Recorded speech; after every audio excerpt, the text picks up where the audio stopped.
সোনাগাজীতে এক পল্লী চিকিৎসকের বাড়িতে ডাকাতির ঘটনা ঘটেছে।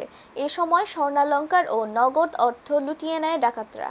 রোববার দিবাগত রাত 3:30টার দিকে 21 অক্টোবর ইউনিয়নের ভৈরব চৌধুরী বাজার সংলগ্ন আব্দুল আজিজ খান পাঠান বাড়িতে এ ঘটনা ঘটে।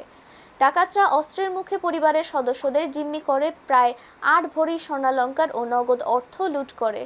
ভুক্তভোগী পল্লী চিকিৎসক ডাক্তার শাহজাহান দীর্ঘদিন ধরে স্থানীয় ভৈরব চৌধুরী বাজারে ফার্মেসি ও পল্লী চিকিৎসা কার্যক্রম পরিচালনা করে আসছেন।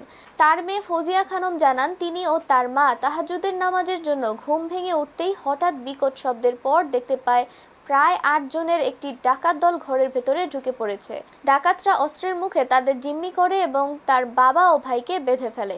এরপর তার ও দুই ভাবির আলমারি থেকে প্রায় 8 ভরি স্বর্ণালংকার নিয়ে যায়। পাশাপাশি ঘরে থাকা নগদ ও 4000 টাকাও নিয়ে যায় ডাকাতরা।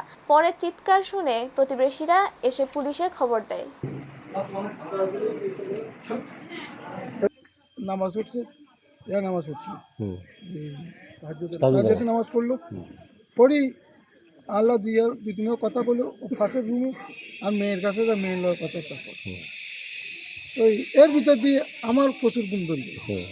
আমি আর যে দরজা লাগছে যে লাঠি মাতি মারিয়েছেন, মাতি ফিরিয়েছেন, আমি আর কোনো আওয়াজও শুনিনি। পরবর্তীতে আরে দড়ি তুলি আনি উড়াই কজন কি চল দরজা ভাঙে ঢুকছে। হ্যাঁ হ্যাঁ কি আর কজন কি দরজা দরজা কি করছে? দরজা দরজা না বাংলা দরজা ছিটকারি ইয়া করে ভাঙে ঢুকে কিভাবে খুঁজে এরা জানে টিয়া লই যায় হইচা লই যায় মদদি এগুলো তো ধরে এরা না মদদির সুযোগ দিয়েছে সেনাবাহিনীরা পুলিশ প্রশাসনেরা।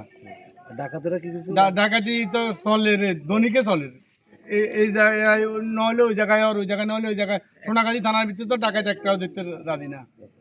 অনেক 8-10 জন লোক আমাদের ঘরের ভিতরে ঢুকে আমাদের জিম্মি করে ফেলছে। এরপরে আমাদের আলমারি, তারপর আমাদের ছাবি নিয়ে যা স্বর্ণালংকার ছিল সবগুলো নিয়ে চলে গেছে। হ্যাঁ, ওদের হাতে নামটা ছিল, তারপর আবার কি কি বড় বড় এগুলো কি বলে আমরা কি না, হ্যাঁ কি না কি বলে সবকিছুই ছিল। ডাকাত ধরা পড়ে? ওই ধরা পড়ছিল, ধরা পড়ে বলেন যে ডাকাতি হইতেছে কিন্তু ডাকাত